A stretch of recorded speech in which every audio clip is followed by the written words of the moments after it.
Well, good morning. I'm happy to be here. My name is Daniel Lopez. I graduated from Hereford High School in 2015, so not that long ago. I'm not that old. Going into my fourth year at college, studying pastoral ministries. I have a minor in both theology and in intercultural ministry. So I'm kind of getting as much of the full experience as I can get, ministering to different cultures, ministering to different people, different backgrounds, and just trying to figure out what it is that God wants me to do with my life. So it's really exciting to get to be here and to get to share a message with you guys this morning. It's really cool because as I'm standing here, a number of the people who educated me in high school are also sitting here. And I really wanted to send my manuscript to Mrs. Rogers so she could correct it grammatically, but then I was afraid of how much she would change it. So I decided against that. But I want to talk today about boldness. I know that Pastor Flick has been talking about being bold and using different characters to sort of illustrate this sort of thing. I wanted to talk about a character that a lot of you may not know about, may not have read about. He's one of the minor prophets in the Old Testament. His name is Hosea. So if you want to go ahead and open your Bibles to Hosea chapter 1, and we'll get to that in a little bit, but I want to sort of introduce it. But we're reading about Hosea today. I want to introduce this sort of story real quick by talking about a more recent story, something that's happened in the last few years, something that you may or may not have seen in the news, something you may or may not have read about at one point or another. But there's a man by the name of Jack Phillips. I believe I have a picture of him in that slide, in the next slide there. But Jack Phillips, yes, that's him.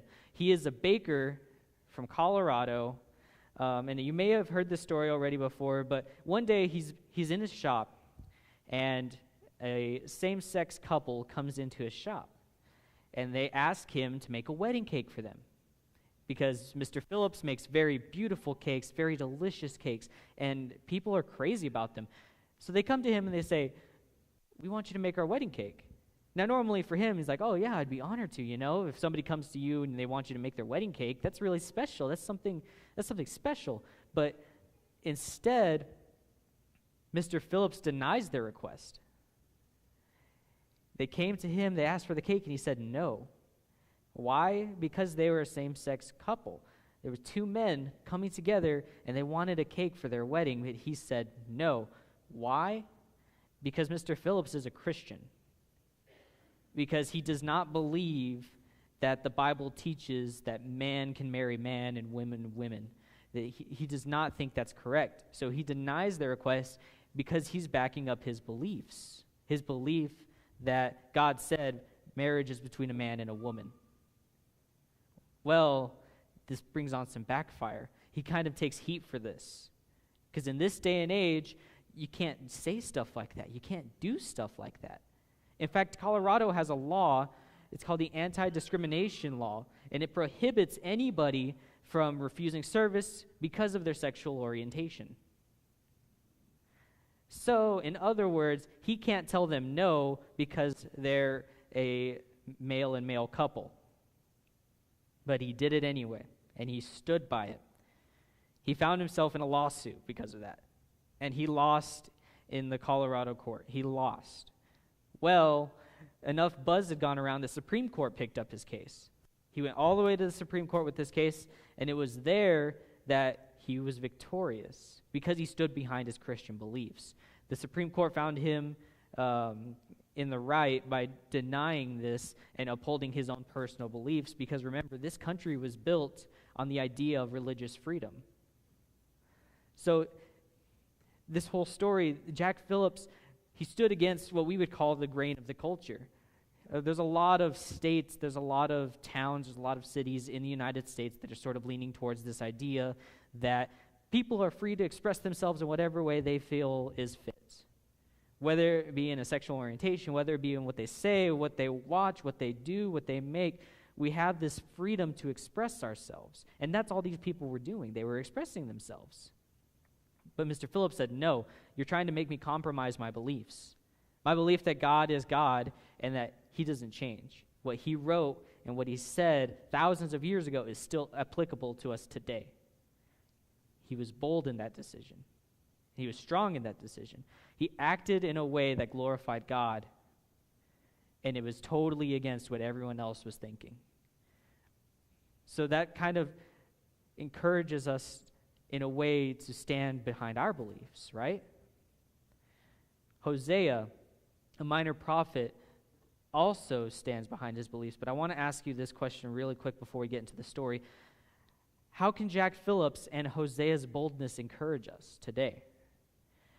How can a man who decides to go against what the law says and another man who also, Hosea, goes against what the law says, inspire us to live boldly for Christ today, this afternoon, tomorrow, this week, next week?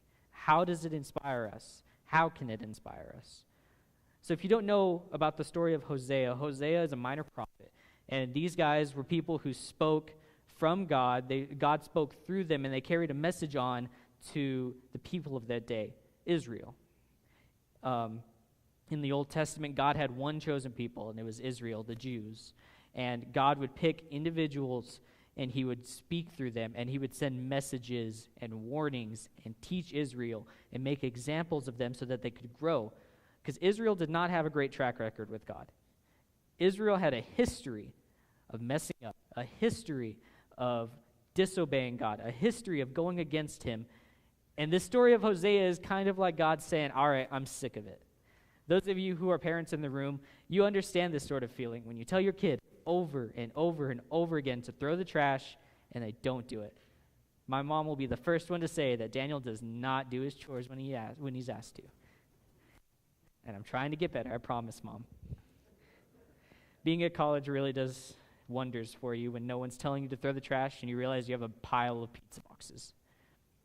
So, God tells Hosea to go and marry a promiscuous woman. If you don't know what promiscuous means, it's a woman who, she can't seem to stay with only one man.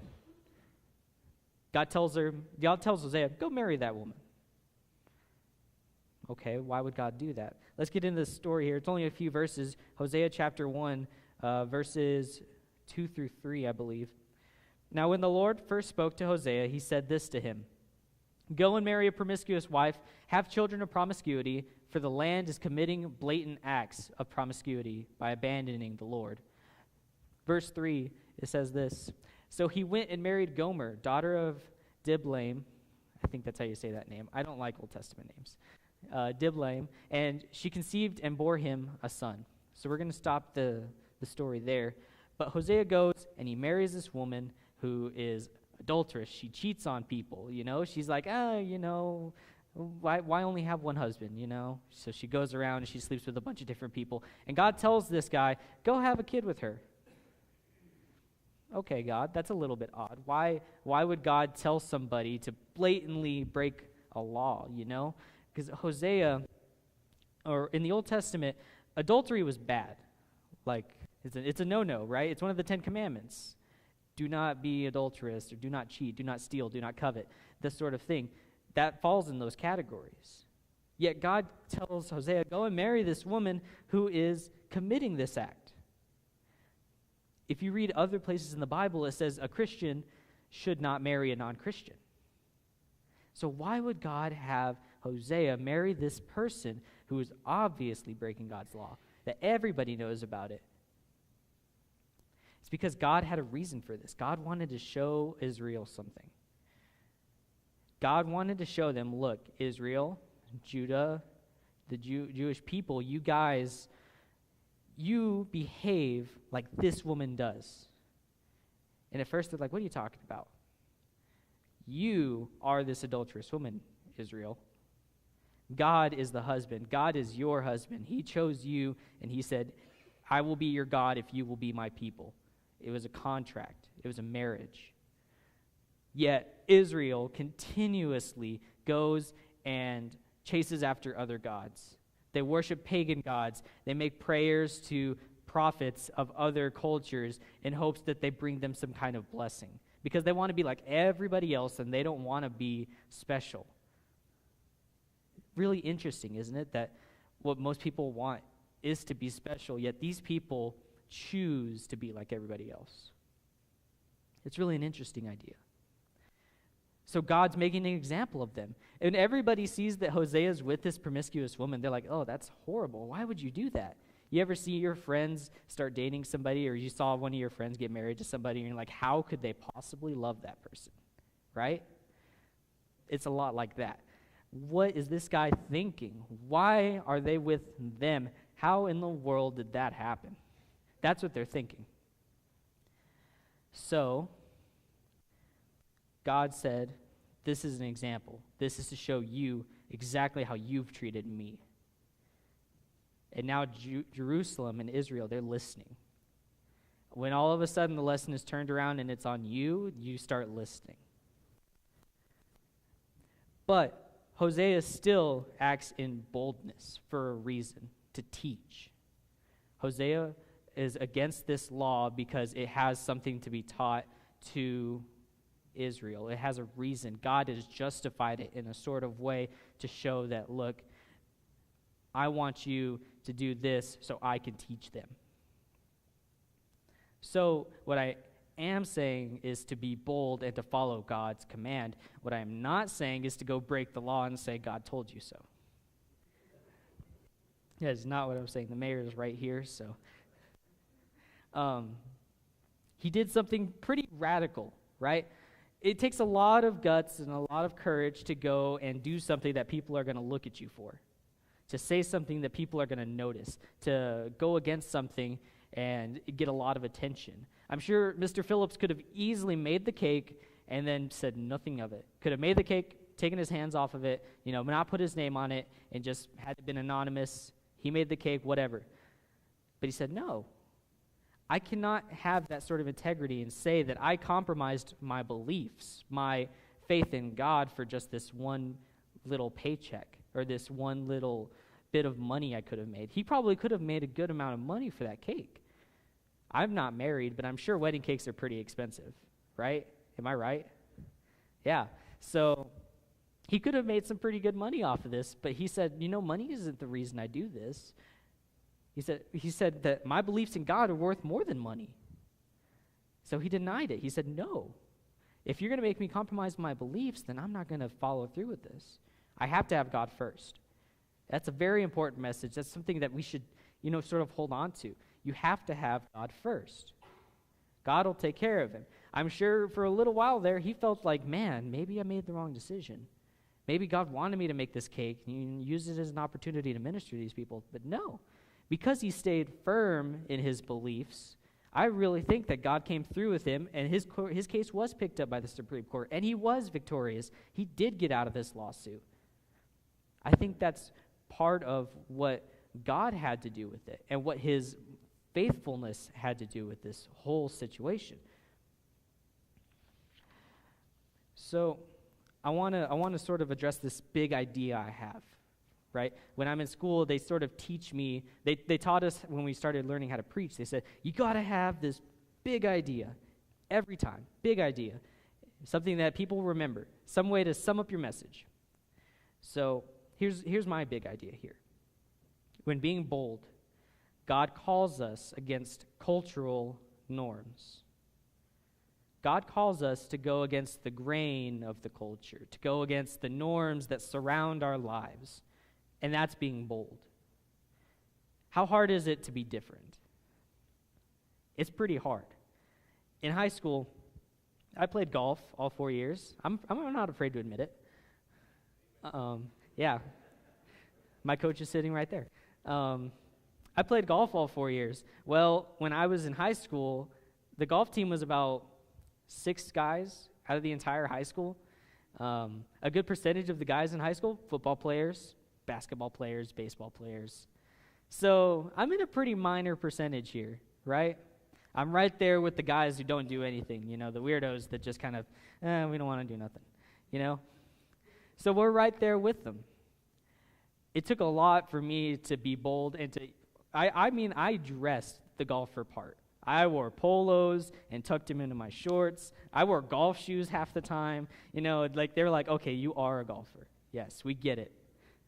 I dressed like that because I was like, man, I play golf. I'm proud of that. I'm going to do something with this one day. It ended up getting me a scholarship. So there you go. I was proud of my belief that, I'm doing what I like to do, and I'm happy with it. And that took a lot for me to do when people were like, you're just a golfer. Golf's not even a sport. That seems to be their favorite insult. It's not even a sport. I say, did you try it? But golf, for me, was just this thing that made me so different. Let's make it even weirder. I was in the marching band, too. Not only was I a golfer, I was also a tuba player. So, come on. The only thing left was be if I played clarinet. So I'm this really, really different person who just kind of like, oh yeah, he's that tuba player that plays golf, right? Like, it's kind of how I got known. Well, for me, it was kind of like everybody looked at me differently, and I was sort of okay with it. I was like, man, it's kind of cool being different, right? And then I started getting more involved in church. And I realized that, God doesn't say, I want you to be my people, and then just be like everybody else. God says, when you say that you are my child, you will be different. You will be set apart, and people will look at you differently. That your life will have to be something different than everybody else's. And culture, in a way, it sort of played a role in Christianity a little bit. Culture has affected the way that we today read this book here. But I have this question, does culture shape our religion? It affects us, yes. Culture is this outside force that has sort of changed the way that we read about Hosea, to the point where we don't know how to interpret it. Did Hosea actually go marry an adulterous woman? Or did God just, make a hypothetical situation because, we don't read about adultery in our Bibles? But that's culture. Because people don't want their kids to read that, oh yeah, he went and married a woman that cheats on him. And in fact, culture has affected Christianity so much that we have all these different religions. We have Baptists, we have Methodists, we have Wesleyans, we have Catholics, we have all these different things, to the point where the Roman Church, when it was first started, the first denomination of Christianity, the Roman Church, when they were there, they split off with the Greeks because they couldn't decide on one letter. One letter and one word divided an entire church into two religions, and from there it just kept going. Now we have hundreds of religions. Oh, are you Baptist South? Are you Baptists of America? What kind of Baptists are you, right? Are you part of the Wesleyan North District, the Wesleyan South District, the Wesleyan East District? Which, tri-state? Which one are you? Because they all matter. They're all just so spread out because our culture has affected the way that we read this book. And I'm going to tell you that culture does not define our Christianity. Culture does not shape our religion. It shouldn't. Yet for some reason it has. Christianity has gone through so many different things. It's gone from being this sort of exiled thing by the Jews. When Jesus first came, the Jews hated him. They were like, what are you talking about? You're not our Messiah. There's no way you're going to save us. In fact, they're the ones who killed him. And then the Christians, who afterwards, they were rejected by their Jewish brothers. So now we have Judaism and we have Christianity. So we already have two parties. Then the Romans come, and it just gets worse. The Christians are being killed because they believe Jesus is their Lord and Savior. People are dying every day for this sort of thing. And then one day, the Roman emperor goes to war, and he sees a cloud in the sky that looks like a cross. And he believes that Jesus led his team to victory. And then all of a sudden, Christianity is the religion of the entire empire. It's just like that. So culture is this really fickle thing. It's this thing that can go one way or another. 40 years ago, if a same-sex couple came into a bakery looking for a cake, the baker would have said no, and there wouldn't have been a lawsuit. There would have been nothing said of it. Now we have lawsuits. Supreme Court picks it up. We have parties divided amongst one another, and they're fighting over who's right. Why? Because we believe people should be able to express themselves. Parents, I know you'll like this one. Spanking your children is now frowned upon. What happened to the good old days when you could give your kid a spanking and it taught them something? I know it taught me something. It taught me don't get on mom's bad side. But now, if you spank your child, you're a child abuser. You're not disciplining them. You're abusing them, and you're destroying their future. But the beliefs of Christianity are so firm and so consistent, they shouldn't be wavered by our culture. They shouldn't be. I have another scripture here in Ephesians chapter 4, verses 17 through 19. Paul says this. He says, "Therefore I say and testify in the Lord, you should no longer walk as the Gentiles walk, in the futility of their thoughts. They are darkened in their understanding, excluded from the life of God because of the ignorance that is in them, and because of the hardness of their hearts. They became callous and gave themselves over to promiscuity, for the practice of every kind of impurity with a desire for more and more." The idea here is that culture, pagans, non-believers, society gives themselves over to impurity, to negativity, to non-Christian beliefs. Why? Because it's a little bit easier to live your life that way. Have you ever thought that, man, being a Christian is hard? Right? Because I can't do this. I can't drink. I can't gamble. I can't smoke. I can't blah, blah, blah. I can't. Makes being a Christian pretty hard, doesn't it? I go to a private Christian university. We have a number of rules. And in fact, I'm a resident assistant there. So I'm one of the hall monitors, I guess you can say. A glorified babysitter. I have to uphold these rules, and I have to live by these rules because I'm held to a higher standard. You know, they put the title next to your name, and all of a sudden, it's all eyes on you. Well, you can make it even worse by saying I'm a ministry major. So I'm a pastor in training, I'm a resident assistant, and I go to a private university. So all of a sudden, I have a ton of eyes all on me. There's not a lot of pastoral ministry majors who are resident assistants, so I kind of take the brunt of it for them. But any little thing that I could do to get out of line would be magnified by 100. Why? Because I'm a ministry major. Because I'm an RA. It's kind of unfair, isn't it? Why put someone through that? Why would you ever want to, be magnified like that? But in some ways, I made that decision. Why? Because I said, I love Jesus. Because I said, he's calling me to preach, and I'm going to follow that calling. And because I said that I want to make sure that this school does everything it can to help encourage other people to live a life that glorifies God, and instead of, fulfilling their primal desires or these earthly desires, they can't go out and drink. We have curfew. You can't drink alcohol. You can't have vapes. You can't smoke. You can't gamble. You can't do any of those things. You can't. It's against the rules. And when you come to this school, you sign a contract, and that's how it works. And if you do any of those things, you break any of those rules, well, you're going to have a meeting with our president in the morning. And that's the job sometimes. Other times, it's unclogging toilets. You laugh, but it's true. But it's sort of a decision, right? If you make the decision to openly declare yourself as a Christian, then you are bound to face opposition. You will face criticism. And I'm so glad I had Mrs. Rogers. I got used to criticism. I know how to take it in well. I needed it. But when you openly say, yes, I am a Christian, yes, I follow Jesus, and when I openly say, I'm going to be a pastor one day, all of a sudden people start looking at you a little bit differently. I played in a golf tournament yesterday, and we're playing again this afternoon. The guys we were playing with, they asked, oh, what do you do, Daniel? What do you do? I say, I'm still in school, pursuing a degree in ministry. And immediately, the guy who asked the question goes, oh, I better watch what I say. Why do we feel the need that when we know there's a Christian nearby, we have to act differently? Right? There's a really famous saying that Jesus didn't come to save the Christians. He came to save the non-believers. Jesus always dined with the non-believers. The healthy don't need a doctor. The sick do. Right? So why in the world do non-believers feel like every time a Christian walks into the room, they have to shape up?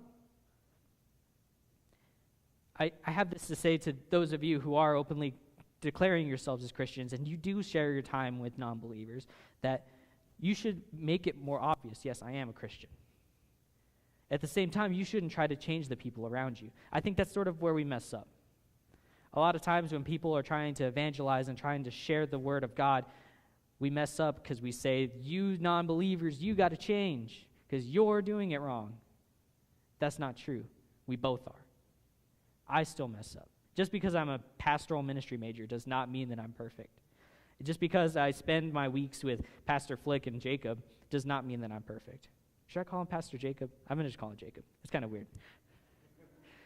But just because I do that doesn't make me perfect. Here's an example. If an average Joe on the street, you don't know if he's a Christian or not, he's just a regular guy. He goes into a bar, he buys a drink, and he walks out. No big deal, right? Guys do that. People do that. It's part of culture. Let's say a deacon from the church goes into the bar, buys a drink, comes back out. Oh, pastor better talk to that guy, right? It's a little bit different. Now let's go farther. What if Jacob goes into the bar, buys a drink, comes back out? Remove him from the church. Get him out of the youth room. He's not allowed to teach youth anymore because he can't follow God's rules. You see how different those views are? They're all people, right? They're all human beings. Every one of us in this room are. Yet, for some reason, we feel like when we put Christian by our name, we have the right to hold them to a higher standard. The reality is that's not true. I have no right to hold any of you to a higher standard than you do to me. That's not our place. I really believe that that's God's place. That if there's something that our Christian brothers and sisters are doing wrong, it's not our job to call them out on that. If it's obvious and we do it with the right heart and we want to see them better themselves, okay, bring it up. But don't accuse them. Don't ostracize them. Bring it up to them. Talk to them. But here's this. God does not acknowledge culture around him. Like I said, Christianity's been around for a very long time. Very long time. And here's an interesting little fact. Well, I say fact. I hope it's accurate. Mr. Lamascus will let me know afterwards. Between the First Amendment to the Constitution in 1791 and the year 1992, there have been 27 amendments to our Constitution. That's pretty good, right? Almost a little bit over 201 years and only 27 amendments. That's pretty good, right? You want to know how many amendments there have been to the Bible? 0. We haven't changed the Bible. The Bible is as close as we can be today as it was when they were sharing it with one another back in the ancient Roman Empire. In fact, we have over 5,800 original manuscripts of the Greek text. What does that mean? When they wrote it in Greek and talked to one another in Greek, we have over 5,800 copies of that handwriting today, which that's more manuscripts of any Greek text that has ever existed. This is the one with the most. The numbers behind the originality and the accuracy of this text to its original source, they outweigh every single piece of literature you could think of in every single way. And that's incredible. That shows to me that this book has withstood the test of time, that it's still relevant to us today. Otherwise, we would have moved on from it. After 2,000 years, we probably would have moved on to another book by now, right? But no, it hasn't changed. Why? Because God is not this wavering and flimsy foundation. In fact, he called on Peter. Jesus called on Peter and said, "Peter, on you I will build my church." He called Peter. And in Greek, Peter's name, Petros, means rock. So upon rock, God builds his church. Upon Peter, he builds his church. So what's the point of this message? What am I trying to say to you guys? Why are we sitting here and listening to me other than your pastor's not here and he gave me free reign? It's because when you're faced with a difficult decision of choosing God or the culture, do I follow God or do I please the people around me? I want you to choose God.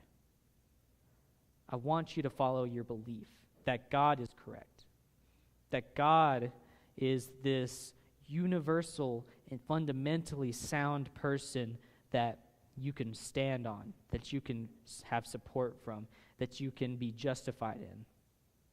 God does not stop being God because we tried to remove him from our pledge. He's still God. We can say whatever we want during the Pledge of Allegiance, but that doesn't change who he is. He's bigger than that. He's bigger than us. He's bigger than you and me. He's bigger than everything we could think of. So people will watch you. If you make this decision to openly choose God in the workplace, when people are sitting there and they're listening to secular music, whatever it may be, you're at work and people are just listening to, heavy rock, rap, whatever. It doesn't even have to be that. It could be country music. Whatever it is, if they're listening to that and you say, can we put on some Christian music? Put on K-Love. Put on worship music, something. And see how many people are kind of like, what are we listening to? See how many people kind of wonder, like, why this? What's the point? I say that same thing when somebody puts on country music. I say, what are we listening to? But I'm just not a fan of it. If you choose to declare yourself as a Christian, if you choose to say that I'm going to choose God and be bold in my decision, and I want to let people know that I'm a Christian, and I'm going to continue to do that, you will be looked at. You will be held to different standards. You will be persecuted at some point or another. It will happen.